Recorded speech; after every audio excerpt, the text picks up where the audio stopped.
എല്ലാ പ്രിയപ്പെട്ടവർക്കും നമസ്കാരം. ഡോക്ടർ പി വിജയൻ സാർ എഴുതിയ കോടീശ്വരനാകാം മനഃശക്തിയിലൂടെ എന്ന പുസ്തകത്തിലെ 5-ാമത്തെ അധ്യായത്തിൽ നിന്നാണ് ഇന്ന് വിവരിക്കാനായിട്ട് ആഗ്രഹിക്കുന്നത്. 5-ാമത്തെ അധ്യായത്തിൽ ഉപബോധ മനസ്സിൻ്റെ ശക്തി എന്നുള്ളതാണ് നമുക്ക് ഇതിൻ്റെ ഹെഡിങ് കാണാനായിട്ട് കഴിയുന്നത്. അപ്പോൾ ബോധ മനസ്സും ഉപബോധ മനസ്സും, conscious mind, sub conscious mind, ഇങ്ങനെ രണ്ട് മനസ്സുകളെക്കുറിച്ച് ഇതിൽ വിവരിക്കുന്നു. അപ്പോൾ മനസ്സുകളെക്കുറിച്ചുള്ള പഠനം അത് വലിയൊരു പഠനമാണ്. എന്നാൽ ഇതിൻ്റെ അകത്ത് എന്താണ് ഉപബോധ മനസ്സിൻ്റെ പ്രവർത്തനം എന്നുള്ളതിനെക്കുറിച്ച് ചെറിയ ഒരു രീതിയിൽ വിവരിക്കുന്നുണ്ട്. അപ്പോൾ നിങ്ങളിത് വളരെ ആത്മാർത്ഥമായിട്ട് കേൾക്കുകയും ഇതിൽ പറഞ്ഞിരിക്കുന്ന ഓരോ കാര്യങ്ങളും മനസ്സിലാക്കുകയും ചെയ്യണം എന്ന് ഓർമ്മപ്പെടുത്തുകയാണ്. ഈ പറയുന്ന ആശയങ്ങളൊന്നും ഇത് എൻ്റെ ആശയങ്ങളല്ല. ലോകപ്രശസ്ത മനഃശാസ്ത്രജ്ഞനായ ഇന്ത്യയിൽ അറിയപ്പെടുന്ന ഒരു മൈൻഡ് ട്രെയിനറായ ഡോക്ടർ പി വിജയൻ സാറിൻ്റെ പുസ്തകത്തിൽ നിന്നാണ് സംസാരിക്കുന്നത്. അതുകൊണ്ട് തന്നെ അദ്ദേഹത്തിൻ്റെ വാക്കുകളാണ്. ദാരിദ്ര്യത്തിൽ ജീവിക്കണമെന്ന് ആഗ്രഹിക്കുന്ന ആരെങ്കിലും നമ്മുടെ സമൂഹത്തിലുണ്ടോ? ഒരു വലിയ ചോദ്യമാണ് ചോദിച്ചുകൊണ്ടാണ് ഇത് ആരംഭിക്കുന്നത്.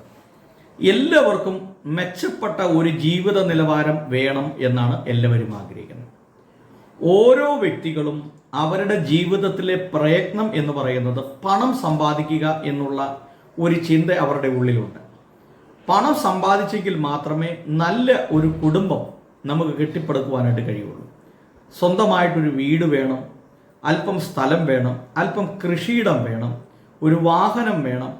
ഇതൊക്കെ ആഗ്രഹിക്കാത്ത ആരാണ് ഇന്ന് ഈ ലോകത്തിലുള്ളത്? എല്ലാ മനുഷ്യർക്കും ഒന്നല്ലെങ്കിൽ മറ്റൊരു രീതിയിൽ ആഗ്രഹങ്ങളുണ്ട്. തൻ്റെ മക്കളെ നല്ല വസ്ത്രങ്ങൾ ധരിപ്പിക്കണമെന്നും അവർക്ക് നല്ല വാഹനങ്ങൾ വാങ്ങിച്ചു കൊടുക്കണമെന്നും അവരുടെ വിവാഹം നല്ല രീതിയിൽ നടത്തണമെന്നും ഒക്കെ ആഗ്രഹിക്കുന്ന ആളുകളാണ് നമ്മുടെ സമൂഹത്തിലുള്ളത്. അപ്പോൾ ദാരിദ്ര്യത്തിൽ ജീവിച്ച് ദാരിദ്ര്യത്തിൽ മരിക്കണം എന്ന് ചിന്തിക്കുന്ന എത്ര പേരുണ്ട് നമ്മുടെ സമൂഹത്തിൽ? ആരും തന്നെ ഉണ്ടാകാൻ വഴിയില്ല. എന്നാൽ ചില ആളുകൾ സാധുക്കളായും സന്യാസിമാരായും കന്യാസ്ത്രീമാരായും പള്ളിയിലച്ചന്മാരായും ഒക്കെ മാറുന്നവരുണ്ട്. അത് അവരുടെ ജീവിതത്തിൻ്റെ ഒരു ഡെഡിക്കേഷനാണ്. ഇനിയുള്ള അവരുടെ ജീവിതകാലം മുഴുവൻ ദൈവിക വേലകൾക്ക് വേണ്ടി ജീവിക്കുക, പണം സമ്പാദിക്കുന്നില്ല, മറ്റ് ലൈംഗികപരമായ ഒരാസക്തിയിലും ഏർപ്പെടുന്നില്ല. ഇതൊക്കെ അവരുടെ മനസ്സിൻ്റെ ചിന്തകളാണ്. അതുകൊണ്ട് അവർ ഓരോ കാര്യങ്ങൾ തിരഞ്ഞെടുക്കുന്നു. എന്നാൽ അവരും ദാരിദ്ര്യത്തിൽ ജീവിക്കണം എന്ന് ആഗ്രഹിക്കുന്നില്ല. എന്തുകൊണ്ടാണ് മനുഷ്യൻ ദാരിദ്ര്യത്തിൽ ജീവിക്കുന്നത്? എന്തുകൊണ്ടാണ് ആഗ്രഹങ്ങൾ ഒന്നും സഫലമാകാതെ പോകുന്നത്? ചിന്തിച്ചാൽ ഒരു കാര്യം വ്യക്തമാകും. നമുക്കൊക്കെ മനസ്സിലാണ് നമ്മൾ ചിന്തിക്കുന്നത്, സാധാരണയായി തീരുമാനങ്ങൾ എടുക്കുന്നത്. മനസ്സിൻ്റെ തീരുമാനങ്ങൾക്ക് ആയുസ് കുറവാണ്. അവ പെട്ടെന്ന് തേഞ്ഞു മാഞ്ഞു പോകും. എന്നാൽ ഉപബോധ മനസ്സിൽ ഒരു തീരുമാനമെടുത്താൽ അത് ഒരു വിത്ത് പാകുന്നത് പോലെയാണ്. അപ്പോൾ നമ്മൾ ചിന്തിക്കണം, എന്താണ് ബോധ മനസ്സും എന്താണ് ഉപബോധ മനസ്സും എന്നുള്ളതിനെ കുറിച്ച്. ഇപ്പോൾ ഞാൻ ഇങ്ങനെ നിങ്ങളോട് ഇന്ന് സംസാരിക്കുന്നു, എൻ്റെ ബോധ മനസ്സിലാണ് സംസാരിക്കുന്നത്. അപ്പോൾ ഞാൻ ചെയ്യുന്ന പല പ്രവൃത്തികളും ഞാൻ ബോധ മനസ്സിലാണ് ചെയ്യുന്നത്.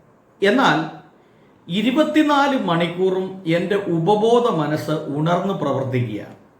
അതായത് ഭക്ഷണം കഴിച്ചിട്ട് ഞാൻ ഉറങ്ങുമ്പോൾ, രാത്രിയിൽ നമ്മൾ ഉറങ്ങുമ്പോൾ നമ്മുടെ മനസ്സ് പ്രവർത്തിച്ചുകൊണ്ടേയിരിക്കുന്നു. നമ്മുടെ ശരീരത്തിൻ്റെ എല്ലാ ഫങ്ഷനുകളും കൃത്യമായി തന്നെ നടക്കുന്നു. ഇതൊക്കെ ഉപബോധ മനസ്സിൻ്റെ പ്രവർത്തനങ്ങളാണ്. നമ്മുടെ മനസ്സിലുള്ള സ്വപ്നങ്ങൾ, നമ്മുടെ ഹൃദയത്തിൻ്റെ ഉള്ളിൽ, നമ്മൾ പറയലേ ഹൃദയത്തിൻ്റെ ഉള്ളിൽ അടിഞ്ഞുകൂടി നിൽക്കുന്ന സ്വപ്നം, നമുക്ക് എന്തായിരുന്നാലും നമ്മുടെ മനസ്സിലൊരു വലിയ സ്വപ്നമുണ്ട്. അതിനൊരു ഉദാഹരണം പറയാം. ഒരു സഹോദരി അല്ലെങ്കിൽ ഒരു സ്ത്രീ, അവർ വിവാഹം കഴിച്ചു. അവർ ഒരിക്കലും ആഗ്രഹിച്ചിരുന്നില്ല ഇങ്ങനെ ഒരു വിവാഹം കഴിക്കണമെന്ന്. പക്ഷേ അവരുടെ നിവൃത്തികേട് കൊണ്ടാണ് അവരങ്ങനെ ഒരു വിവാഹം കഴിച്ചത്. കാരണം വീട്ടിൽ സാമ്പത്തികമില്ല, ദാരിദ്ര്യമാണ്, വീട്ടിലുള്ളവരെല്ലാം പെൺകുട്ടികളാണ്. അതുകൊണ്ട് മാതാപിതാക്കൾക്ക് വലിയ ഭാരമാണ്. അപ്പോൾ കല്യാണം ആലോചിച്ച് വന്ന ആദ്യത്തെ ആളെ തന്നെ വിവാഹം കഴിക്കേണ്ടതായിട്ട് വന്നു. ഒരിക്കലും അവരുടെ മനസ്സിൻ്റെ ഉപബോധ മനസ്സിൻ്റെ അടിത്തട്ടിൽ അവരാഗ്രഹിച്ച ഒരു പുരുഷനെയല്ല അവർ വിവാഹം കഴിക്കുന്നത്. അതുകൊണ്ട് തന്നെ അവരുടെ ജീവിതകാലം മുഴുവൻ അവർ ഒന്നും രണ്ടും പറഞ്ഞ് എപ്പോഴും വഴക്കും പ്രശ്നങ്ങളുമാണ്. എന്തിനേറെ മനസ്സ് തുറന്നൊന്ന് സംസാരിക്കാൻ പോലും, അല്ലെങ്കിൽ മനസ്സ് തുറന്നൊന്ന് അവരുടെ ചിന്തകളെ, അവരുടെ ആഗ്രഹങ്ങളെ കൈമാറാൻ പോലും അവർക്ക് സാധിച്ചില്ല. എന്നും ഒരു വിരക്തിയാണ്, എന്തെടുത്താലും ദേഷ്യം. എന്തുകൊണ്ടാണെന്ന് ചോദിച്ചാൽ അവരുടെ ഉപബോധ മനസ്സിൻ്റെ ഉള്ളിൽ അടിഞ്ഞുകൂടിയ ഒരു ചിന്തയുണ്ട്. അവർ ആ ചിന്തയിലാണ് ഇപ്പോഴും അവർ ജീവിക്കുന്നത്. ഞാൻ പറഞ്ഞു വന്ന ആശയം, നമ്മുടെ ഹൃദയത്തിൻ്റെ അടിത്തട്ടിൽ, നമ്മുടെ ഹൃദയത്തിൻ്റെ ഉള്ളിൽ നമ്മൾ ആഗ്രഹിക്കുന്ന പല ചിന്തകളുണ്ട്. ആ ചിന്തകൾക്കനുസരിച്ച് നമുക്ക് വളരാൻ സാധിക്കുന്നില്ലെങ്കിൽ നമ്മുടെ ജീവിതം പരാജയമായിരിക്കും. അപ്പോൾ ഞാനിങ്ങനെ ഇരിക്കുമ്പോൾ എൻ്റെ മനസ്സിൻ്റെ അകത്തുള്ള ചിന്തകൾ, ഒരുപാട് ചിന്തകളുണ്ട്. ഞാൻ ആഗ്രഹിക്കുന്നുണ്ട് എനിക്കൊരു ട്രാവലർ വാങ്ങിക്കണം, എൻ്റെ മനസ്സിലെ ആഗ്രഹം. എന്നാൽ എൻ്റെ ബോധ മനസ്സിൽ ഞാൻ ചിന്തിക്കുന്നില്ല. ഞാൻ ഇങ്ങനെ ഇരിക്കുമ്പോൾ എൻ്റെ ഉള്ളിൽ നിന്ന് ആരോ എന്നോട് സംസാരിക്കുന്നത് പോലെ, അല്ലെങ്കിൽ എൻ്റെ ഉള്ളിൻ്റെ ഉള്ളിൽ അടക്കി വെച്ചിരിക്കുന്ന ഒരാഗ്രഹമാണ് ഒരു ട്രാവലർ വാങ്ങിക്കണം. എന്നിട്ട് അത് ഇന്ത്യ മുഴുവൻ സഞ്ചരിച്ചുകൊണ്ട് ലഹരി വിരുദ്ധ പ്രവർത്തനങ്ങൾക്ക് വേണ്ടി ഒരു ടീമിനെ തയ്യാറാക്കണം. അതെൻ്റെ മനസ്സിലൊരു വലിയ ആഗ്രഹമാണ്. അങ്ങനെ ഞാൻ പറയുമ്പോൾ എനിക്ക് എൻ്റെ അനുഭവമുണ്ട്. 32 സ്കൂളിൽ ഏതാണ്ട് 45,000 കുട്ടികൾക്ക് ഇവിടെ സെൽഫ് ഡിഫൻസ് പ്രോഗ്രാം നടത്തി. അത് കാലാകാലങ്ങളിൽ എൻ്റെ മനസ്സിൽ രൂപം കൊണ്ട ഒരു ചിന്തയുടെ പരിണിത ഫലമായിട്ട്. ഇച്ചിരൂടെ സിമ്പിളായിട്ട് പറയാം. ഇപ്പോൾ ഒരാൾ ആഗ്രഹിക്കുകയാണ്, അവരുടെ മനസ്സിൽ ആഗ്രഹിക്കുകയാണ് ഒരു കൺവെൻഷൻ നടത്തണം. ഒരു കൺവെൻഷൻ നടത്തണമെന്ന് അദ്ദേഹത്തിൻ്റെ മനസ്സിലുള്ള ആഗ്രഹം, ആ മനസ്സിലെ ആഗ്രഹം പതുക്കെ പതുക്കെ പതുക്കെ അതിന് വികസനം പ്രാപിച്ച് അത് നമ്മുടെ ജീവിതത്തിൻ്റെ യാഥാർത്ഥ്യത്തിലേക്ക് വരികയാണ്. അപ്പോൾ ഇവിടെ പറഞ്ഞു വരുന്നത്, നമ്മുടെ ഉപബോധ മനസ്സിൽ, അതായത് നമ്മുടെ ഹൃദയത്തിൻ്റെ അന്തരത്തിൽ നമ്മൾ പറയല്ലേ, അടിഞ്ഞുകൂടിയിരിക്കുന്ന ചില ആഗ്രഹങ്ങളുണ്ട്, ചില ചിന്തകളുണ്ട്. ആ ചിന്തകൾക്ക്, ആ സ്വപ്നങ്ങൾക്ക് അത് യാഥാർത്ഥ്യത്തിലേക്ക് കൊണ്ടുവരണം. അതിനെയാണ് നമ്മൾ പലപ്പോഴും നമ്മുടെ ബോധ മനസ്സിൻ്റെ ചിന്തകൾ എന്ന് പറയുന്നത്. ഇവിടെ ബോധ മനസ്സും ഉപബോധ മനസ്സും, മനസ്സ് ജാഗ്രതയിലായിരിക്കുന്ന അല്ലെങ്കിൽ ഉണർന്നിരിക്കുന്ന അവസ്ഥയാണ് ബോധ മനസ്സ് അല്ലെങ്കിൽ ബോധാവസ്ഥ എന്ന് പറയുന്നത്. നമ്മുടെ മനസ്സ് ഉണർന്നിരിക്കുന്നു. നാം ഉണർന്നിരിക്കുമ്പോൾ മാത്രം പ്രവർത്തിക്കുന്നതാണ് ബോധ മനസ്സ്. എന്നാൽ അതിൻ്റെ ശക്തി കേവലം 10% മാത്രമാണ്. അതേസമയം 24 മണിക്കൂറും പ്രവർത്തനക്ഷമതമായിരിക്കുന്ന നമ്മുടെ ഉപബോധ മനസ്സിൻ്റെ ശക്തി 90%. ബോധ മനസ്സിൻ്റെ ശക്തി 10%, ഉപബോധ മനസ്സിൻ്റെ ശക്തി 90%. മനസ്സ് ഊർജത്തിൻ്റെയും ബോധത്തിൻ്റെയും പ്രഭാവ കേന്ദ്രമാണ്. ബോധ മനസ്സിൻ്റെ ഭാഗമായ കുറേ ഘടകങ്ങളുണ്ട്. ഇപ്പോൾ ബോധ മനസ്സിൻ്റെ ഘടകങ്ങളാണ് ദാഹം, വിശപ്പ്, തെരഞ്ഞെടുക്കൽ, ചിന്ത, വിധിയെഴുത്ത്, പ്രവൃത്തി, ആഗ്രഹം. ഇതൊക്കെ ബോധ മനസ്സിൻ്റെ ചിന്തകളാണ്. ആദ്യമായി ഒരു ചിന്ത മുട്ടിടുന്നത് നമ്മുടെ ഉപബോധ മനസ്സിലാണ്. അതുകൊണ്ട് തന്നെ അതിൻ്റെ ആരംഭ സ്ഥാനം എവിടെയാണ് എന്ന് തിരിച്ചറിയുകയും ആ തീരുമാനത്തിന് വളരാനുള്ള അനുകൂലമായ ഒരു പരിസ്ഥിതി, സാഹചര്യം ഒരുക്കി കൊടുക്കുക എന്നുള്ളത് നമ്മുടെ ഉത്തരവാദിത്തമാണ്. ഉപബോധ മനസ്സിൻ്റെ ശക്തി അപാരമായതിനാൽ ആഗ്രഹം സഫലീകരിക്കുവാൻ സാധിക്കുമെന്നുള്ളതിന് യാതൊരു സംശയമില്ല. അടങ്ങാത്ത ആഗ്രഹം, അത് തീർച്ചയായും നമ്മുടെ ജീവിതത്തിൽ അത് സാധിക്കും. എന്താണ് യഥാർത്ഥത്തിൽ ഈ മനസ്സ് എന്ന് പറയുന്നത്? നമ്മുടെ ശരീരത്തിലെ ഊർജത്തിൻ്റെ ഒരു പ്രധാന ഉറവിടമാണ് മനസ്സ് എന്ന് പറയുന്നത്. മനസ്സ് എവിടെയാണ് ഇരിക്കുന്നതെന്ന് ചോദിച്ചാൽ അതിനെന്താണ് കൃത്യമായിട്ടൊരു മറുപടി പറയുക? ഇപ്പോൾ പലരും പറയും ഹൃദയത്തിലാണ്, ചില ആളുകൾ പറയും അത് തലച്ചോറിലാണ്. എന്തായിരുന്നാലും നമ്മളതിനെ മനസ്സ് എന്ന് പറയുന്നു. അപ്പോൾ ആ മനസ്സിൻ്റെ ചിന്തകൾ നമ്മുടെ ശരീരത്തിൻ്റെ 90% പ്രവൃത്തികളും ഉപബോധ മനസ്സിൻ്റെ നിർദ്ദേശത്തിൻ്റെ ഫലമായിട്ടാണ് സംഭവിക്കുന്നത്. കേവലം 10% മാത്രമാണ് നമ്മുടെ ബോധ മനസ്സിൻ്റെ നിർദ്ദേശാനുസരണം പ്രവർത്തിക്കുന്നത്. ഗർഭസ്ഥ ശിശു ആയിരിക്കുമ്പോൾ മുതൽ ഉപബോധ മനസ്സിൻ്റെ പ്രവർത്തനങ്ങൾ ആരംഭിക്കുന്നു. നാം ഉറക്കത്തിൽ ചെയ്യുന്ന പ്രവർത്തനങ്ങളെല്ലാം ഉപബോധ മനസ്സിൻ്റെ നിർദ്ദേശാനുസരണമുള്ളതാണ്. ഉപബോധ മനസ്സിനെ കൂടി ഉണർത്തുമ്പോഴാണ് നമ്മുടെ കഴിവുകൾ അതിൻ്റെ പാരമ്യത്തിലെത്തുന്നത്. കഴിക്കേണ്ട ആഹാരം തിരഞ്ഞെടുക്കുന്നതും അത് കഴിക്കുന്നതും ബോധ മനസ്സിൻ്റെ നിർദ്ദേശപ്രകാരമാണ്. ആഹാരം കഴിക്കുന്നതോടെ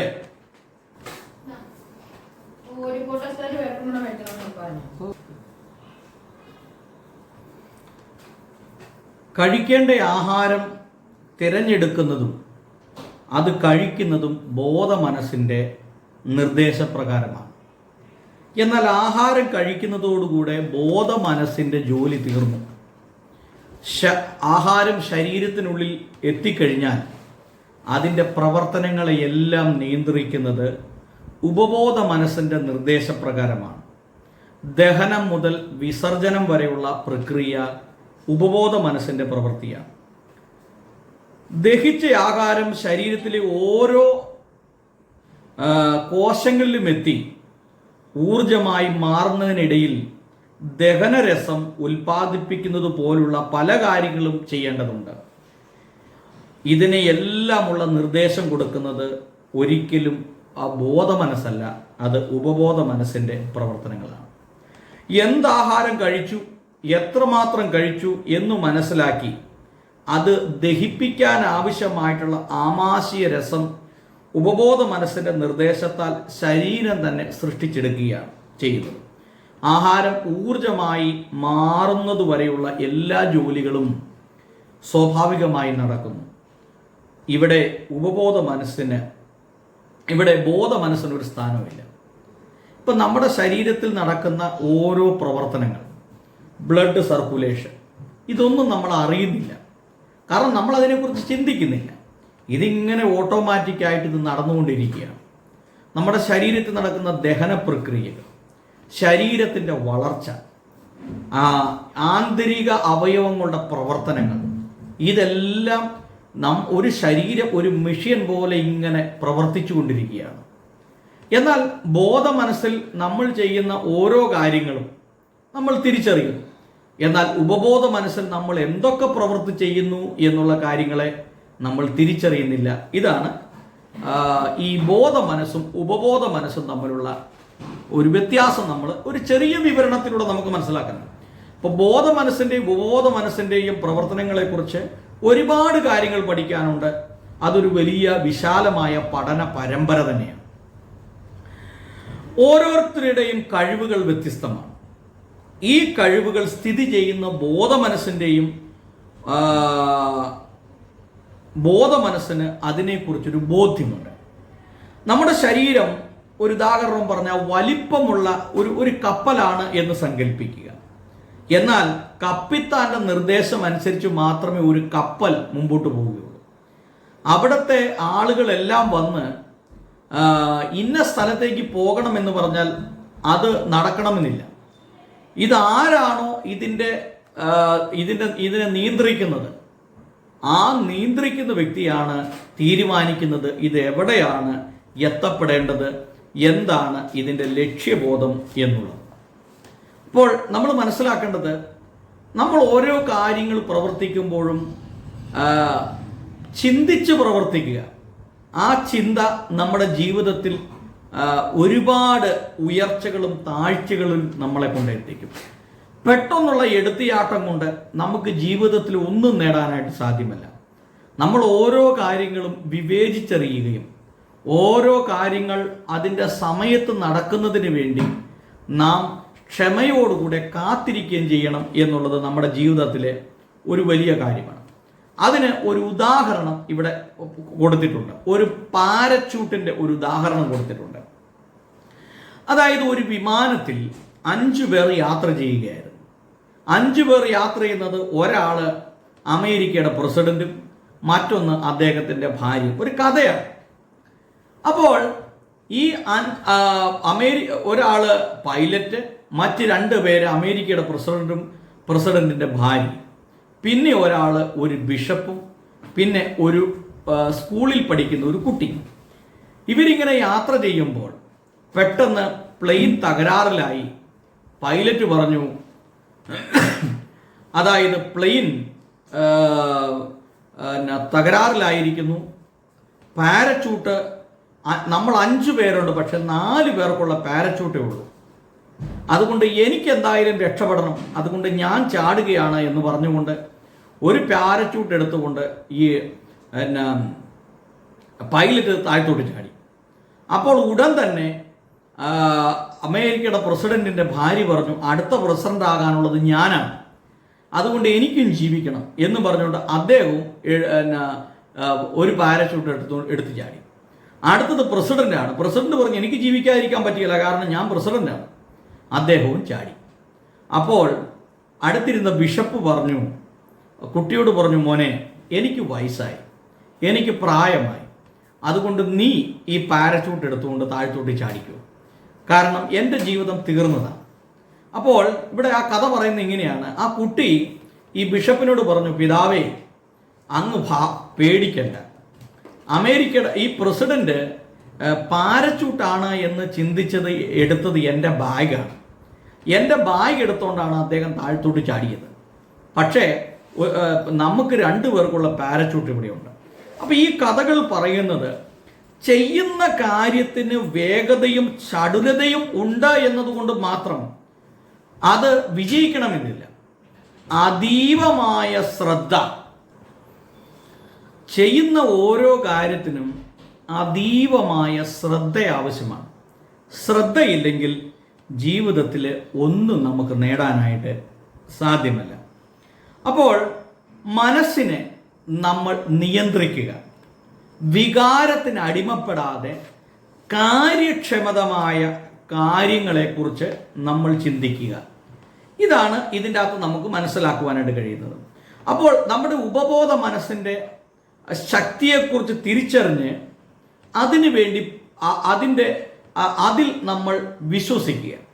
ദിവസവും ഉറങ്ങുന്നതിന് മുമ്പും ഉണർന്നതിന് ശേഷവും അരമണിക്കൂർ നേരം ധ്യാനത്തിലിരിക്കുകയും ആ ധ്യാനത്തിലിരുന്നത് കൊണ്ട് നമ്മൾ ഒരു സിനിമ കാണുന്നത് പോലെ നമ്മുടെ ജീവിതത്തിൽ നമുക്ക് എത്തിപ്പിടിക്കുവാനുള്ള മേഖലകളെ ഒന്ന് വിഷ്വലൈസ് ചെയ്യാനായിട്ട് നമുക്ക് കഴിയണം. വേദപുസ്തകം പറയുന്ന ഒരു വാക്യമാണ്, വിശ്വാസം എന്നതോ ആശിക്കുന്നതിൻ്റെ ഉറപ്പും കാണാത്ത കാര്യങ്ങളുടെ നിശ്ചയമാകും. എന്താണ് ഇതിൻ്റെ അർത്ഥം? അതായത് വിശ്വസിക്കുക എന്ന് പറയുന്നത് നമ്മൾ ആഗ്രഹിക്കുന്ന ഒരു കാര്യത്തിൻ്റെ ഉറപ്പാണ്, കാണാത്ത കാര്യങ്ങളുടെ നിശ്ചയമാണ്. അപ്പോൾ പലപ്പോഴും നമ്മൾ ഈ പ്രാർത്ഥന വീരന്മാരുടെ അടുത്ത് ചെല്ലാറുണ്ട്, രോഗശാന്തി ശുശ്രൂഷകന്മാരുടെ അടുത്ത് ചെല്ലാറുണ്ട്. എന്തുകൊണ്ടാണ് പലപ്പോഴും അവർ പ്രാർത്ഥിക്കുമ്പോൾ രോഗികൾ സൗഖ്യമാകുന്നത് വെച്ചാൽ അവരുടെ മനസ്സിൽ, അവരുടെ ഉപബോധ മനസ്സിൻ്റെ ഉള്ളിൽ അവർ ആ വിശ്വാസം, അടിയുറച്ച വിശ്വാസത്തിൻ്റെ അടിസ്ഥാനത്തിലാണ് അവർ ചെയ്യുന്നത്. വാക്യം ഏതാണ്? വിശ്വാസം എന്നതോ ആശിക്കുന്നതിൻ്റെ ഉറപ്പും കാണാത്ത കാര്യങ്ങളുടെ നിശ്ചയവുമാകും. നമ്മുടെ വീട്ടിൽ ഒരു TV ഉണ്ട് എന്ന് സങ്കല്പിക്കുക. ആ TV-യിൽ നമ്മൾ കേബിൾ കണക്ഷൻ ഉണ്ടെങ്കിൽ, അല്ലെങ്കിൽ നമ്മൾ ഏതെങ്കിലും ഒരു കമ്പനിയുടെ ഒരു കണക്ഷൻ നമ്മൾ എടുത്താൽ 100-ലധികം ചാനലുകൾ നമുക്ക് ആ TV-യിലൂടെ ലഭിക്കും. പക്ഷേ ആ TV-യിലൂടെ നമ്മൾ കാണുന്ന ഓരോ കാര്യങ്ങളും അത് ഒരു റിമോട്ട് ഉപയോഗിച്ചുകൊണ്ട് ചാനൽ മാറ്റിയെങ്കിൽ മാത്രമേ നമുക്ക് ഓരോരോ ചാനലുകൾ നമുക്ക് കാണുവാനായിട്ട് സാധ്യമാകൂ. അപ്പോൾ അതുപോലെ തന്നെയാണ് നമ്മുടെ മനസ്സിൻ്റെ പ്രവർത്തനങ്ങൾ എന്ന് പറയുന്നത്. ഒരു ദിവസം തന്നെ ഏകദേശം 36,000-ലധികം മുതൽ ഏതാണ്ട് 50,000-ഓളം ചിന്തകൾ നമ്മുടെ മനസ്സിൽ കൂടെ ഇങ്ങനെ കടന്നു പോകും. ഈ ചിന്തകളെ നമുക്ക് എങ്ങനെ നിയന്ത്രിക്കാൻ സാധിക്കും? രാവിലെ നേരം വെളുത്ത് എഴുന്നേറ്റപ്പോൾ മുതൽ ഈ വൈകുന്നേര സമയം 7-8 മണി ആയ സമയം വരെ എടുത്ത് നോക്കുമ്പോൾ എത്ര ചിന്തകളാണ് നമ്മുടെ മനസ്സിലൂടെ കടന്നു പോയിട്ടുള്ളത്. ഈ ചിന്തകളെ ഒന്നും നമുക്ക് നിയന്ത്രിച്ച് നിർത്താനായിട്ട് കഴിയില്ല. ഇതിങ്ങനെ ഒരു ഫിലിം അല്ലെങ്കിൽ ഒരു സിനിമ പോലെ ഇങ്ങനെ നമ്മുടെ മനസ്സിലൂടെ ഇങ്ങനെ കയറി ഇറങ്ങി പോവുകയാണ്. എന്നാൽ നമ്മുടെ മനസ്സിലെ ആ അമിതമായ ആഗ്രഹം, വിജയിക്കണം എന്നുള്ള ലക്ഷ്യം, അതുപോലെ ജീവിതത്തിൽ വളരണം എന്നുള്ള ആഗ്രഹം, ജീവിതത്തിൽ എന്തിനെങ്കിലും എത്തിപ്പിടിക്കാനുള്ള വലിയ ഒരു ആവേശം, അതിനെ മാത്രം നമ്മൾ മുറുകെ പിടിച്ചെങ്കിൽ മാത്രമേ നമുക്ക് ജീവിതത്തിൽ നമുക്ക് വിജയിക്കാനായിട്ട് സാധിക്കുള്ളൂ. ഒന്നിനെക്കുറിച്ചും മാത്രം ഓരോ ദിവസം തുടർച്ചയായി 1000കണക്കിന് പ്രാവശ്യം ചിന്തിക്കുകയും അത് മാസങ്ങളോളം തുടരുകയും ചെയ്താൽ അത് നമ്മുടെ മനസ്സിൽ അതൊരു യാഥാർത്ഥ്യമായി അത് ഭവിക്കും എന്നാണ് ഇവിടെ രേഖപ്പെടുത്തിയിരിക്കുന്നത്. ഉദാഹരണമായി ഒരാൾക്കൊരു വീട് വെക്കണം. അപ്പോൾ ഒരാൾക്കൊരു വീട് വെക്കണമെങ്കിൽ വീട് പണിയണം എന്നൊരാഗ്രഹമുണ്ട്. പക്ഷെ അവൻ ആ വീട് മനസ്സിൽ കാണണം. അവൻ ആ വീട് മനസ്സിൽ കാണുകയും ആ ഭവനം പണിയുന്നതിനെക്കുറിച്ച് അവന് വ്യക്തമായ ഒരു പ്ലാനിങ് ഉണ്ടായിരിക്കുകയും ആ വീടിൻ്റെ ഓരോ റൂമുകളും എങ്ങനെയായിരിക്കണം എന്ന് അവന് നിശ്ചയമുണ്ടാകുകയും അത് ലിവിങ് റൂം എവിടെ വേണം, മാസ്റ്റർ ബെഡ്റൂം എവിടെ വേണം, മറ്റ് അതിഥികൾ വന്നാലുള്ള ഗസ്റ്റ് റൂം എവിടെ വേണം, സിറ്റ് ഔട്ട്, അതുപോലെ വണ്ടി പാർക്ക് ചെയ്യാനുള്ള സൗകര്യങ്ങൾ, അതുപോലെ ഡൈനിങ് ടേബിൾ മുറി, അതുപോലെ കിച്ചൺ, ഇതിൻ്റെയൊക്കെ ആ സ്ഥാനങ്ങൾ എവിടെയായിരിക്കണം എന്നുള്ളത് കൃത്യമായി മനസ്സിൽ ഒരു പ്ലാൻ ഉണ്ടാകണം. അങ്ങനെ ഒരു ഭവനം, ഒരു വീട് നമ്മൾ നമ്മുടെ മനസ്സിൽ കാണുമ്പോൾ ആ വീടിന് തറക്കല്ലിടുന്നതും അതിന് കട്ടള വയ്ക്കുന്നതും മേസ്ത്രിമാർ വന്ന് പണിയുന്നതും അതിൻ്റെ ഭിത്തി തേക്കുന്നതും വയറിങ് ചെയ്യുന്നതും പെയിൻ്റ് അടിക്കുന്നതും അതിൻ്റെ ഗൃഹപ്രവേശനം അത് അച്ഛന്മാരെയോ പാസ്റ്റർമാരെയോ പൂജാരിയോ ഒക്കെ വിളിച്ച് ചെയ്യിക്കുന്നതും വരുന്ന ആളുകൾക്കൊക്കെ സദ്യ കൊടുക്കുന്നതും ആ വീട്ടിലൂടെ സഞ്ചരിക്കുന്നതും ആ വീട്ടിലിടാനുള്ള ഫർണിച്ചറുകൾ മറ്റ് കാര്യങ്ങളെല്ലാം നമ്മുടെ മനസ്സിൽ ഇങ്ങനെ ദൈനംദിനമായി നമ്മളിങ്ങനെ കാണുമ്പോൾ നമ്മുടെ വീടിൻ്റെ മുമ്പിലുള്ള പൂന്തോട്ടം അല്ലെങ്കിൽ ചെടികൾ നടാനുള്ള സ്ഥലങ്ങൾ, അതൊരല്പം 1-2 സെൻറ്റ് സ്ഥലം മാറ്റിയിട്ട് അത് പച്ചക്കറി നടാനുള്ള സ്ഥലം, ഇനി കന്നുകാലിയെ വളർത്താൻ താല്പര്യമുള്ളവരാണെങ്കിൽ അതിനുള്ള ഒരു തൊഴുത്ത്, ഇതിനുള്ള ഒരു സ്ഥലം, ഇതെല്ലാം കൂടെ നമ്മുടെ മനസ്സിൽ ഇങ്ങനെ നമ്മൾ കണ്ട് കഴിയുമെങ്കിൽ അത് ഒരു പടമായി വരച്ചു വെച്ച് അത് ഒരു രൂപരേഖ ഉണ്ടാക്കി നമ്മൾ വെക്കണം. ഇത്രയും നാളായിട്ടും പലർക്കും വീടില്ലാത്തത്. അപ്പോൾ ഒരു ഉദാഹരണം പറയാം, എൻ്റെ കാര്യം ഉൾപ്പെടെ വന്നു. എന്തുകൊണ്ടാണ്? ആ മനസ്സിൽ ഒരു വീട് സങ്കല്പിക്കാൻ കഴിഞ്ഞിട്ടില്ല, ഒരു വീട് പണിയുന്നതിനെ കുറിച്ച് സങ്കല്പിക്കാൻ കഴിഞ്ഞിട്ടില്ല, ആ വീട് പണിതത് മനസ്സിൽ കാണാൻ കഴിഞ്ഞിട്ടില്ല. ആ മനസ്സിൽ അത് കാണാൻ കഴിഞ്ഞെങ്കിൽ മാത്രമേ അത് ജീവിതത്തിൻ്റെ യാഥാർത്ഥ്യമായി എത്തിയുള്ളൂ. മക്കളെക്കുറിച്ചാണെങ്കിലും സ്വപ്നം കാണുന്ന മാതാപിതാക്കൾ അവർ ജീവിതത്തിൽ വളരുന്നതിനെക്കുറിച്ചും അവർ നല്ല ഉന്നതമായ മേഖലകളിൽ എത്തുന്നതിനെക്കുറിച്ചും അവരുടെ ഭാവനയിൽ ഒരു ദൃശ്യം കാണുന്നത് പോലെ, ഒരു സിനിമ കാണുന്നത് പോലെ അവൻ നിരന്തരമായി കണ്ടെങ്കിൽ മാത്രമേ അതവൻ്റെ ജീവിതത്തിൻ്റെ യാഥാർത്ഥ്യത്തിലേക്ക് അത് കടന്നു വരികയുള്ളൂ. അതുകൊണ്ട് സ്വപ്നം കാണുന്നവരായിരിക്കുക, വെറും ദിവാസ്വപ്നങ്ങൾ കാണുക എന്നുള്ളതല്ല, അത് ഉപബോധ മനസ്സിൽ നമ്മളത് കാണണം. അത് നമ്മുടെ ജീവിതത്തിലേക്ക് അത് ഇഴുകിച്ചേരണം. നമ്മുടെ ചിന്തകളെ എപ്പോഴും അത് റിപ്പീറ്റായിട്ട് ആവർത്തിച്ച് നമ്മുടെ ചിന്തകൾ. ചില ആളുകൾ എന്തുകൊണ്ടാണ് ബിസിനസ് മേഖലയിൽ പെട്ടെന്ന് വിജയിക്കുന്നത്? അവർ അതിനെ സ്വപ്നം കാണും, അവരതിൻ്റെ വിശാലതയെ കാണുന്നു. 1 രൂപ പോലും പൈസ ഇല്ലാത്തവർ എന്തുകൊണ്ട് ഭവനം പണിയുന്നു? എന്തുകൊണ്ട് അവൻ ബിസിനസ് ആരംഭിക്കുന്നു? കാരണം അവൻ്റെ മനസ്സിൻ്റെ ചിന്തയാണ്. അപ്പോൾ ഒരാളുടെ വീട് കാണുമ്പോൾ, ഒരാൾ ഇരിക്കുന്ന ഇരിപ്പിടം കാണുമ്പോൾ നമുക്ക് തീർച്ചയായിട്ടും മനസ്സിലാക്കാം അവൻ്റെ ഉള്ളിലെ ഭാവന എന്താണ്, അവൻ്റെ ഉള്ളിലെ ചിന്ത എന്താണ്. അപ്പോൾ അവന് ഏത് കസാരയിലിരിക്കുന്നു, അവൻ ഏത് റൂമിലിരിക്കുന്നു, അവൻ്റെ മുറിയിലുള്ള കാര്യാദികൾ എന്തൊക്കെയാണ്, ഇതൊക്കെ കാണുമ്പോൾ തന്നെ നമുക്കൊരാളെ തിരിച്ചറിയാനായിട്ട് സാധിക്കും. ഇപ്പോൾ ഒരു ഉദാഹരണം പറഞ്ഞാൽ ഒരാളുടെ വീട്ടിലോട്ട് കയറി ചെന്നാൽ യാതൊരുവിധ അടുക്കും ചിട്ടയുമില്ലാതെ തുണികളെല്ലാം വലിച്ചു വാരി നിരത്തിയിട്ടിരിക്കുന്നു, വീടുകളൊന്നും കഴുകി വൃത്തിയാക്കിയിട്ടില്ല, ഈ ജാളകൾ ഈ ചിലന്തി വലകളൊന്നും ക്ലീൻ ആക്കിയിട്ടില്ല. അപ്പോൾ മുറി വൃത്തിയില്ല, ലിവിങ് റൂം വൃത്തികേടായി കിടക്കുന്നു, ഡൈനിങ് ടേബിൾ വൃത്തികേടായിരിക്കുന്നു. അതവൻ്റെ മനസ്സാണത്. ഒരാളുടെ ഭവനം നമ്മൾ കാണുമ്പോൾ അതവൻ്റെ മനസ്സാണ്, ഒരു വ്യക്തിയുടെ മനസ്സാണ്. അവൻ്റെ വീട്ടിൽ ചെടിച്ചട്ടികളുണ്ടെങ്കിൽ അതവൻ്റെ മനസ്സിനെയാണ് കാണിക്കുന്നത്. കിളികളെ വളർത്തുന്നുണ്ടെങ്കിൽ, അതുപോലെ വളർത്തു മൃഗങ്ങളുണ്ടെങ്കിൽ, പട്ടികൾ, പൂച്ചകൾ, അതുപോലെ ഈ മുയലുകൾ, അതുപോലെ കിളികൾ, തത്ത, ഇതുപോലുള്ള കിളികളെയൊക്കെ വളർത്തുന്നു. അതുപോലെ ചെടിച്ചട്ടികൾ വെച്ചിട്ട് തേനീച്ച വളർത്തുന്നു. ഇതെല്ലാം നമ്മൾ കാണുമ്പോൾ ഒരു മനുഷ്യൻ്റെ മനസ്സാണ് അവിടെ നമുക്ക് കാണാൻ കഴിയുന്നത്. അവൻ എന്താണ്? അപ്പോൾ നമുക്ക് കൂടുതലൊന്നും വേണ്ട ഒരാളെ തിരിച്ചറിയാൻ.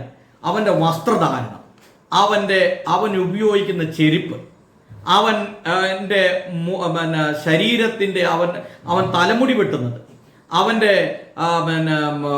മുഖത്തുള്ള പ്രസാദം, അവൻ്റെ ഭവനം, അവൻ്റെ റൂം, അവൻ എങ്ങനെ കിടക്കുന്നു, അവൻ്റെ ബെഡ്റൂം എങ്ങനെ ഇരിക്കുന്നു, അളിച്ചു വാരിയാണോ ഇട്ടിരിക്കുന്നത്, അവൻ തേച്ച് മിനുക്കിയ നല്ല വസ്ത്രം ഇട്ടുകൊണ്ടാണോ നടക്കുന്നത്. ഇതൊക്കെ നമ്മൾ നോക്കുമ്പോൾ നമുക്കൊരാളെ തിരിച്ചറിയാം. എന്താണ് അവൻ, എന്താണ് ആ വ്യക്തി, ആ വ്യക്തിയുടെ മനോഭാവം എന്താണ്, അവൻ്റെ ചിന്താഗതി ഉയർന്ന ചിന്താഗതിയാണോ താഴ്ന്ന ചിന്താഗതിയാണോ, എന്താണ് എന്ന് നമുക്ക് കൃത്യമായിട്ട് നമുക്ക് തിരിച്ചറിയാനായിട്ട് സാധിക്കും.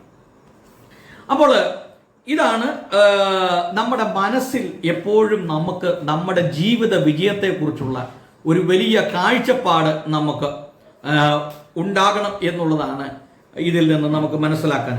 തുടർച്ചയായി ഒന്നിനെക്കുറിച്ച് മാത്രം ആയിരം വട്ടം ചിന്തിക്കുമ്പോൾ അത് നമ്മുടെ നാഡീ ഞരമ്പുകളിൽ, നമ്മുടെ തലച്ചോറിൽ, നമ്മുടെ ശരീരത്ത് അത് ഒരു രൂപാന്തരം വരുത്തുന്നു എന്ന് നമുക്ക് തിരിച്ചറിയാനായിട്ട് കഴിയുന്നു. ഒരു ക്രിക്കറ്റ് ടീമിൽ ആകണമെന്ന് ആഗ്രഹിക്കുന്ന ഒരു വ്യക്തി അവൻ നിരന്തരം അതിനുവേണ്ടി പരിശ്രമിക്കുകയും അവൻ്റെ ചിന്തകളിലും മനസ്സുകളിലുമെല്ലാം അവന് ഒരു സ്ഥാനത്ത് എത്തിച്ചേരണം എന്നുള്ള വലിയ ആഗ്രഹം അവനുണ്ടെങ്കിൽ മാത്രമേ അവന് ജീവിതത്തിൽ അവൻ ആ മേഖലയിൽ എത്തിച്ചേരുവാനായിട്ട് സാധ്യമാവുള്ളൂ. അപ്പോൾ ജീവിതത്തിൽ പരാജയപ്പെടുന്ന ആളുകളൊക്കെയും അവർക്ക് ഒരു കാര്യത്തെക്കുറിച്ച് ചിന്തകളിലാണ്. ഇനി അടുത്തത്, ധനികന്മാരുടെ ജീവിതത്തിൽ വിജയിച്ചവരുടെ ശീലങ്ങളെ നമ്മൾ പിന്തുടരുക. അപ്പോൾ ജീവിതത്തിൽ വിജയിച്ചു നിൽക്കുന്ന ഒരു സഭ എടുക്കാം. ഒരു സഭയെ നമ്മൾ ചെന്ന് കഴിഞ്ഞാൽ അവിടെ 4, 3, 7 വിശ്വാസികളുള്ളൂ. ഒരു ഉദാഹരണം പറയാം. അതേസമയം നമ്മൾ മറ്റൊരു സഭയെ ചെന്ന് കഴിഞ്ഞാൽ നമുക്കവിടെ 100 വിശ്വാസികളെ കാണാനായിട്ട് സാധിക്കും. അപ്പൊ ഇതിൽ ആരാണ് വിജയിച്ചവൻ? അപ്പൊ ഇദ്ദേഹത്തിന്റെ സഭയിൽ 7 വിശ്വാസികളും മറ്റൊരുത്തന്റെ സഭയിൽ 100 വിശ്വാസികൾ. എന്തുകൊണ്ട് ഈ പറയുന്ന സ്നേഹിതന്റെ സഭയിൽ 7 വിശ്വാസികൾ ഇരിക്കുന്നു? അവൻ ജീവിതത്തിൽ വിജയിച്ചവനല്ല, അവൻ പരാജയപ്പെട്ടവനാണ്. കാരണം അവന്റെ പ്ലാനിങ് ഇല്ലായ്മയാണ് അവന്റെ പരാജയത്തിന്റെ കാരണം. എന്നാൽ 100 വിശ്വാസികളുള്ളവനോട് ചോദിക്കുകയാണ്, താങ്കൾ എങ്ങനെയാണ് ഇത്രയും വിശ്വാസികളെ സുരുക്കൂട്ടിയെടുത്തത്? അപ്പോൾ അദ്ദേഹം പറയും, ഞാൻ രാവിലെ 4 മണിക്ക് എഴുന്നേൽക്കും. 4 മണിക്ക് എഴുന്നേറ്റാൽ ഞാൻ 4 തൊട്ട് 5 മണി വരെയും മുട്ടുമേൽ നിന്ന് ഞാൻ പ്രാർത്ഥിക്കും. എൻ്റെ വിശ്വാസികൾക്ക് വേണ്ടി പ്രാർത്ഥിക്കും. ഓരോ ഞായറാഴ്ചയും പുതിയ വിശ്വാസികൾ കടന്നു വരണമേ എന്ന് ഞാൻ ആത്മാർത്ഥമായിട്ട് ആഗ്രഹിക്കും. എൻ്റെ ആരാധനയ്ക്ക് വേണ്ടി പ്രാർത്ഥിക്കും, സഭായോഗത്തിന് വേണ്ടി പ്രാർത്ഥിക്കും, വീട്ടുപ്രാർത്ഥനകൾക്ക് വേണ്ടി പ്രാർത്ഥിക്കും. എൻ്റെ സഭയിലുള്ള ഒരു വിശ്വാസിയുടെ കുടുംബം അവർ രോഗികളാണെന്നറിഞ്ഞാൽ ഞാൻ ഉടൻ തന്നെ അവിടെ എത്തും. ഇതൊക്കെയാണ് അവൻ്റെ വിജയത്തിൻ്റെ ഒരു ഘടകം എന്ന് പറയുന്നത്. ഇവിടെ പറയുന്ന കുറ്റം അവിടെ പറയില്ല. അതേസമയം ഈ 7 വിശ്വാസിയുള്ളവൻ അവൻ രാവിലെ 7 മണി കഴിഞ്ഞ് അവൻ എഴുന്നേൽക്കുകയുള്ളൂ. അവൻ്റെ ഭാര്യ കൊണ്ടുവന്ന് ചായ ഇട്ടുകൊണ്ട് വന്ന് അവനെ ചേട്ടാ അച്ചായ ഇച്ചായ എന്നൊക്കെ വിളിച്ച് കുത്തി എഴുന്നേൽപ്പിക്കണം. പുള്ളി എഴുന്നേറ്റ് വരുന്ന വഴിക്ക് പല്ല് പോലും തേക്കുകയല്ലാതെ ആ ചായയും കുടിച്ചിട്ട് പിന്നെയും കിടന്നുറങ്ങും. അപ്പൊ ഇങ്ങനെ കിടന്നുറങ്ങി ഒരു 10-11 മണിയാകുമ്പോൾ എവിടെയെങ്കിലും ഒരു കൂട്ടായ്മയ്ക്ക് ഒരു ബൈബിളും എടുത്ത് കക്ഷത്തി വെച്ച് പതുക്കെ അലസനായി മടിയനായി അങ്ങ് പോകും. പോയി പിന്നെ ഇതിലെല്ലാം വായി നോക്കി എല്ലാം നടന്ന് വൈകുന്നേരമാകുമ്പോൾ തിരിച്ചു വരും. അപ്പൊ പ്രഭാത പ്രാർത്ഥനയില്ല, സന്ധ്യ പ്രാർത്ഥനയില്ല, ഈ രണ്ട് കാര്യവുമില്ല. പോകുന്ന വഴിക്ക് മറ്റുള്ളവരുടെ നുണയും കെണിയും കുറ്റവും കുറവശവും പറഞ്ഞ് നടക്കും. ഇങ്ങനെ വരുന്ന ഒരു വ്യക്തിയെ സംബന്ധിച്ചിടത്തോളം അവന് വളർച്ചയില്ല, അവന്റെ കുടുംബത്തിന് വളർച്ചയില്ല, അവന്റെ കുഞ്ഞുങ്ങൾക്ക് വളർച്ചയില്ല. ഇങ്ങനെ വരുമ്പോൾ അവന്റെ സഭ പരാജയപ്പെട്ടു പോകും. ഇതാണ് സംഭവിക്കുന്നത്. അതേസമയം വിജയിച്ചവനെ നമ്മൾ നോക്കുക, സമൂഹത്തിൽ പണം ഉണ്ടാക്കിയവനെ നോക്കുക, അധ്വാനിക്കുന്നവനെ നോക്കുക, പണിയെടുക്കുന്നവനെ നോക്കുമ്പോൾ അവന്റെ ശീലങ്ങൾക്ക് വ്യത്യാസം ഉണ്ടാകും. അവൻ രാവിലെ എഴുന്നേൽക്കും. രാവിലെ എഴുന്നേറ്റ് നമ്മളൊക്കെ, അതായത് ഉദാഹരണം പറഞ്ഞാൽ മറ്റുള്ളവർ എഴുന്നേറ്റ് വരുന്നതിന് മുമ്പേ അവൻ പോയി പിന്നെ ചിലപ്പോൾ എന്തെങ്കിലും പച്ചക്കറി നട്ടു വെച്ചിട്ടുണ്ടായിരിക്കും. ആ പച്ചക്കറിക്ക് വെള്ളമൊക്കെ കോരി ഒഴിച്ച് അതിന് വളമൊക്കെ ഇട്ട് കന്നാലീനെയൊക്കെ കറന്ന് പാലൊക്കെ കൊണ്ടുവന്ന് ചായയൊക്കെ ഇട്ട് കുടിച്ചൊക്കെ കഴിയുമ്പോഴായിരിക്കും നിൽക്കണം. അപ്പോൾ വിജയിച്ചവരുടെ ശീലങ്ങൾ നമ്മൾ തിരിച്ചറിയുക. അവൻ എങ്ങനെ പ്രവർത്തിച്ചു, അവൻ എത്ര മണിക്കൂർ പ്രവർത്തിച്ചു, അവന്റെ ജീവിതത്തിൽ എങ്ങനെയാണ് അവൻ വിജയം കൈവരിച്ചത്, അവൻ വിജയം കൈവരിക്കാനുള്ള കാരണങ്ങൾ എന്താണ്, അവനോട് ചോദിക്കണം. അപ്പം ഞാൻ ഈ ഇന്റർവ്യൂവിലൊക്കെ പങ്കെടുക്കുമ്പോൾ ആളുകളോട് ചോദിക്കും, നിങ്ങൾ എങ്ങനെ ജീവിതത്തിൽ വിജയിച്ചു? അപ്പം ഈ അടുത്ത നാളുകളിൽ പല ആളുകളെ കണ്ടിട്ടുണ്ട്. ചിലർക്ക് വീടില്ല, ചിലർക്ക് പള്ളിയില്ല, ചിലർക്ക് മറ്റു പ്രശ്നങ്ങളൊക്കെ ഉണ്ട്. അപ്പൊ അതിനെക്കുറിച്ച് ഞാൻ പറയാൻ ആഗ്രഹിക്കുന്നില്ല. ജീവിതത്തിൽ ഒരുവൻ പരാജയപ്പെട്ടിട്ടുണ്ടെങ്കിൽ അത് അവന്റെ കയ്യിലിരിപ്പ് കൊണ്ടാണ് അവൻ പരാജയപ്പെടുന്നത്. അല്ലാതെ അവസരങ്ങൾ എല്ലാവർക്കും മുമ്പിലുണ്ട്, പക്ഷെ അവന്റെ പ്ലാനിങ്ങിന്റെ പരാജയമാണ്. ജീവിതത്തിൽ വിജയിച്ച അധ്യാപകൻ, വക്കീല്, ഡോക്ടർ, എഞ്ചിനീയർ, ജേർണലിസ്റ്റ്, നല്ല കർഷകന്മാര്, അതുപോലെ വ്യവസായ സ്ഥാപനങ്ങൾ നടത്തുന്നവര്, ഇവരെയൊക്കെ നോക്കി അവരുടെ ജീവിതത്തിൽ അവർ പിന്തുടർന്ന കാര്യങ്ങൾ എന്താണ് എന്ന് കണ്ടുപിടിക്കുക, അവരോട് ചോദിച്ച് മനസ്സിലാക്കുക, അവരുടെ ശീലം പിന്തുടരുക. ഇതാണ്. അങ്ങനെ നമ്മുടെ ജീവിതത്തിൽ ഇവിടെ വിജയിക്കാൻ നമ്മുടെ ജീവിതത്തിൽ തീക്ഷ്ണമായ ആഗ്രഹമുണ്ടാകും. ഇവിടെ രേഖപ്പെടുത്തിയിരിക്കുന്ന ഒരു വാചകം എന്നെ വളരെ ചിന്തിപ്പിച്ചു. യൗവനകാലത്ത് ആരോഗ്യമുള്ളപ്പോഴും നല്ല രീതിയിൽ സ്വത്ത് സമ്പാദിക്കാത്തവർ വയസ്സുകാലത്ത് മീനുകളില്ലാത്ത കുളത്തിൽ ഇരയെ കാത്തിരിക്കുന്ന വയസ്സൻ കൊക്കിനെ പോലെ ആയിരിക്കും എന്ന് ശ്രീബുദ്ധൻ പറഞ്ഞിട്ടുണ്ട് എന്നാണ് ഇതിൻ്റെ അകത്ത് രേഖപ്പെടുത്തിയിരിക്കുന്നത്. അപ്പോൾ യൗവനകാലത്ത് സമ്പാദിക്കാൻ പറ്റുന്ന സമയത്ത് നമ്മൾ സമ്പാദിക്കണം എന്നുള്ളതാണ് ഇതിൻ്റെ അകത്തുനിന്ന് നമുക്ക് മനസ്സിലാക്കാനായിട്ട് കഴിയുന്നത്. അതുകൊണ്ട് മനസ്സിൽ നമുക്ക് സ്വപ്നമുണ്ടായിരിക്കണം. സ്വപ്നമുണ്ടെങ്കിൽ മാത്രമേ അത് ജീവിതത്തിലേക്ക് യാഥാർത്ഥ്യത്തിലേക്ക് വരുള്ളൂ. അതുമാത്രമല്ല, വിജയിച്ചവരുടെ പുറകെ പോകണം, തോറ്റവന്റെ പുറകെ അല്ല. തോറ്റവനും കുറ്റം പറയുന്നവൻ്റെ പുറകെ അല്ല, വിജയിച്ചവന്റെ പുറകെ പോകാം. അപ്പം ഒരാൾ നമ്മളെ നിരന്തരം വിളിച്ച് തെറി പറയാന്ന് കേട്ടോ, അവനോട് ഒന്നും മിണ്ടാതിരിക്കുക, അവനെ ഒഴിവാക്കുക. കാരണം അവൻ്റെ പുറകെ പോയാൽ നമുക്ക് നമ്മുടെ ലക്ഷ്യത്തിലെത്താൻ സാധിക്കില്ല. നമ്മുടെ അയൽവക്കത്ത് നമ്മളെ ചീത്ത പറയുന്നവൻ്റെ പുറകെ നമ്മൾ പോയിട്ട് കാര്യമില്ല, നമ്മളെ കുറ്റം പറയുന്നവൻ്റെ പുറകെ പോയിട്ട് കാര്യമില്ല, നമ്മുടെ കുറവശം പറയുന്നവൻ്റെ പുറകെ പോയിട്ട് കാര്യമില്ല. അവൻ ജീവിതത്തിൽ വിജയിക്കുന്നവനല്ല, അവൻ പരാജയപ്പെടുന്നവനാണ്. അവനെ കൊണ്ട് ജീവിതത്തിൽ ഒരു പ്രയോജനമില്ല. നമ്മളെ കൊണ്ട് ജീവിതത്തിന് ലോകത്തിന് പ്രയോജനം ഉണ്ടാകണം. അതിന് നമ്മൾ ഒരിക്കലും പിന്തിരിപ്പന്മാരുടെ പുറകെ പോകരുത്, പിന്നോട്ട് വലിക്കുന്നവരുടെ പുറകെ പോകരുത്. നല്ലപോലെ വിഷ്വലൈസ് ചെയ്യാൻ നമുക്ക് കഴിയണം. അതാണ്. എന്തുകൊണ്ടാണ് ഒരാൾക്ക് മദ്യപാനം നിർത്താൻ കഴിയാത്തത്? മദ്യപാനം എന്തുകൊണ്ട് നിർത്താൻ കഴിയുന്നില്ല? പുകവലി എന്തുകൊണ്ട് നിർത്താൻ കഴിയുന്നില്ല? കഞ്ചാവ് വലി എന്തുകൊണ്ട് നിർത്താൻ കഴിയുന്നില്ല? ഭാര്യയെ തല്ലുന്ന ഈ ചിന്താഗതി എന്തുകൊണ്ട് നിർത്താൻ കഴിയുന്നില്ല? അമിതമായ ലൈംഗിക ആസക്തി എന്തുകൊണ്ടാണ് കുറയ്ക്കാൻ കഴിയാത്തത്? ഭാര്യയെ നിരന്തരം പീഡിപ്പിക്കുന്നവരാണ്. നല്ല രീതിയിലുള്ള ഒരു ശാരീരിക ബന്ധം പോലും പുലർത്താൻ കഴിയാത്ത പല ആളുകളുണ്ട്. എന്താണ് ഇതിൻ്റെയൊക്കെ കാരണം? കാരണം ഇതൊക്കെ മനസ്സിൽ അടിഞ്ഞുകൂടിയിരിക്കുന്ന ചിന്തകളുടെ പരിണത ഫലമായിട്ടാണ്. അപ്പോൾ ചിന്തകളെ നിയന്ത്രിക്കാൻ കഴിഞ്ഞാൽ നമുക്ക് ഇതെല്ലാം നിർത്താനായിട്ട് കഴിയും. അല്ലാതെ മദ്യപാനം നിർത്താൻ ഒരു സ്ഥലത്തും പോകേണ്ട ആവശ്യമില്ല. ഞാൻ മദ്യപിക്കുന്നില്ല എന്ന് തീരുമാനിച്ചാൽ പാടില്ല, അത് ചെയ്യില്ല. പുകവലി ആയിക്കൊള്ളട്ടെ, വെറുക്കൂത്തായിക്കൊള്ളട്ടെ, കുറ്റം പറച്ചിലായിക്കൊള്ളട്ടെ, എന്തായാലും നമുക്ക് നിയന്ത്രിക്കാൻ പറ്റാത്ത ഒരു കാര്യങ്ങളും ജീവിതത്തില്ല. അപ്പോൾ ഇതൊക്കെ നമ്മുടെ മൗഢ്യമായ ചിന്തകളാണ്.